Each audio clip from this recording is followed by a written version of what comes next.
Today, we are honored to be joined by a true industry powerhouse, Mark E. Gaffney.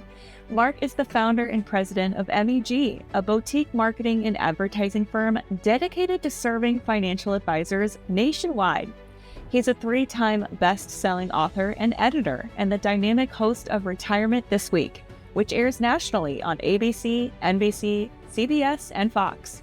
With more than 30 years of marketing leadership, Mark has mentored thousands of financial professionals, helped shape billion-dollar enterprises, and pioneered strategies that have generated billions in production for his clients. From television and radio production to direct mail and brand strategy, Mark brings an unmatched level of expertise. And today, he's here to share his insights and experience with us. Mark, welcome to the show. Great to be here, Aaron. Thanks. Yes, happy to be speaking with you today. Absolutely. So we have a few questions that have come from all around the nation for us, and we'd love to hear your answers. Wonderful. Great. So Brad from Sacramento, California asks, is TV advertising really a waste of money, or can it be a game changer for credibility if it's done the right way?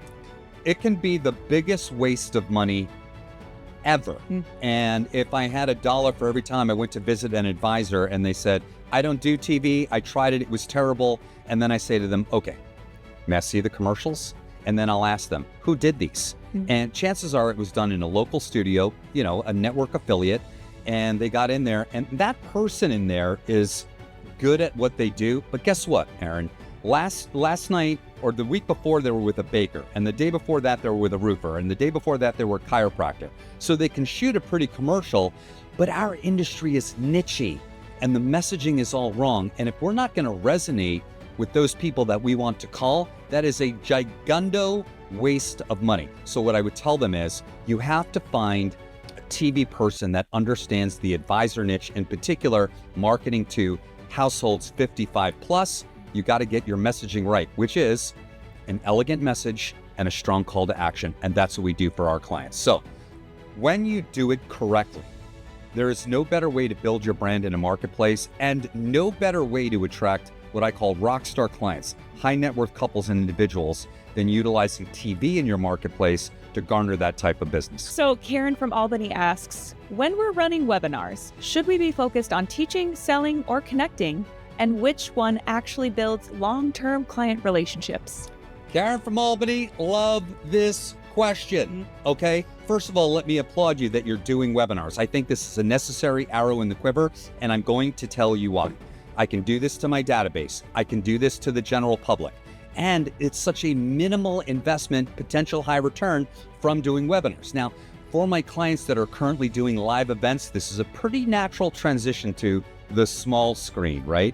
But there's a totally different set of best practices for that small screen. So we love to teach how you can be effective. Now, the whole world of educating, this is what I get down to, and I'll break it into 2 pieces here. If I'm doing it to my database of clients, I'm okay with it being an educational touch point. I'm not necessarily thinking about getting appointments from it. If I'm doing it to my clients and my prospects, I always have to be thinking about appointments. Why am I wasting my time? Now, I can do a touch point, that's fine, but you need to set up these webinars if you want to get revenue and production from it to be a legitimate appointment setting item. So that's fine on the education piece, okay? But for me, at the end of the day, this is about setting up appointments, because we love appointments on the books, right? So congrats that you're doing webinars. More advisors should be doing them. Well, thank you, Mark, for speaking with me today and for your wisdom on how to help financial advisors. We learned a lot. Always a pleasure. And for our listeners who want to stay connected and learn more, be sure to follow us on social media for more expert interviews and marketing insights. And if you'd like to speak directly with our team or learn how Mark and MEG can help grow your business, give our office a call today. We'd love to hear from you. Until next time, thank you for listening, and stay tuned for more industry-leading conversations right here. Thanks, Mark.